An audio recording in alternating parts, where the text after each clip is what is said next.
What's up, y'all? Today we'll be messing around with some blackened chicken. Now, the first time I ever made blackened chicken, I actually ended up melting my pan to the stove. Is one of those ones with a painted bottom. Bad idea. Get a nice sturdy pan for this, like a cast iron is what I'll be using. But we'll be making a burrito. We're going to be making the shell out of some cheddar cheese, just because why not? But I'm super excited for this, and let's get cooking.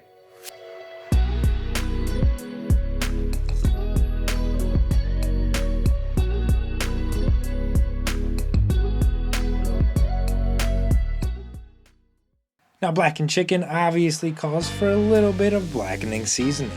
What I'm doing is combining some smoked paprika, which is kind of going to act as the base of our seasoning, with some thyme, cumin, garlic powder, onion powder, cayenne pepper, black pepper, and salt. Now, you can definitely just go to the store and buy this if you're a hack, but I like to make my own. For my chicken, I will be using some chicken breasts. Now, I want these cuts to be thin, so I'm cutting them down in thickness. And to make these cuts even more even, I am pounding them out with a rolling pin.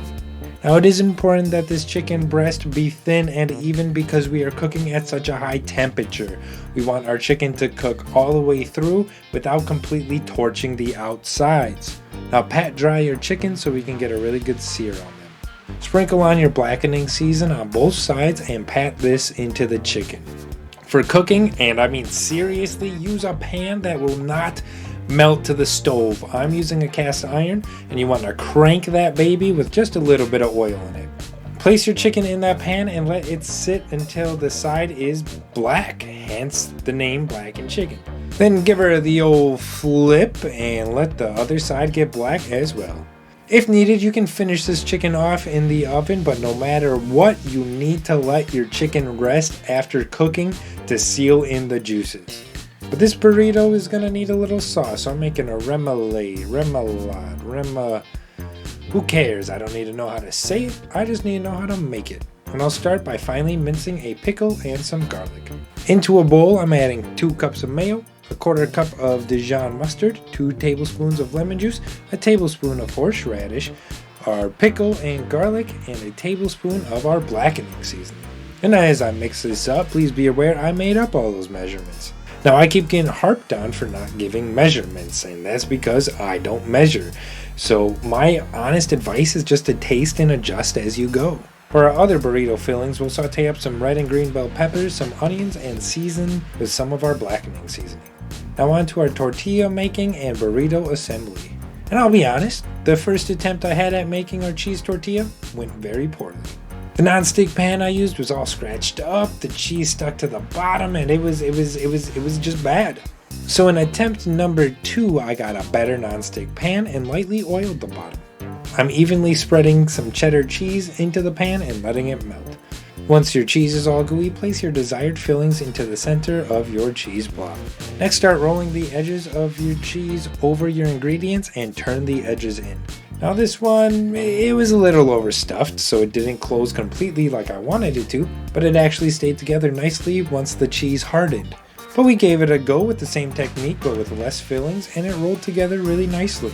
Now all there is to do is slice this up on a bias, get a nice cross-section shot so you can see inside, and blob this sauce on a plate. Alright, I'm not gonna lie folks, I struggled there at the end a little bit with the shell, but we found out how to make it work, which was good because I was just about out of cheese, so I guess we had to make it work. But here we kind of got it, you know, you can see once it hardens up it stays together pretty well.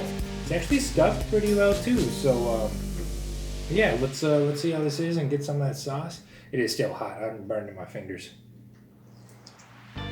So, besides the massive amount of grease that's gonna flush out my system later, this is really good. It's actually better than I kind of thought it would be.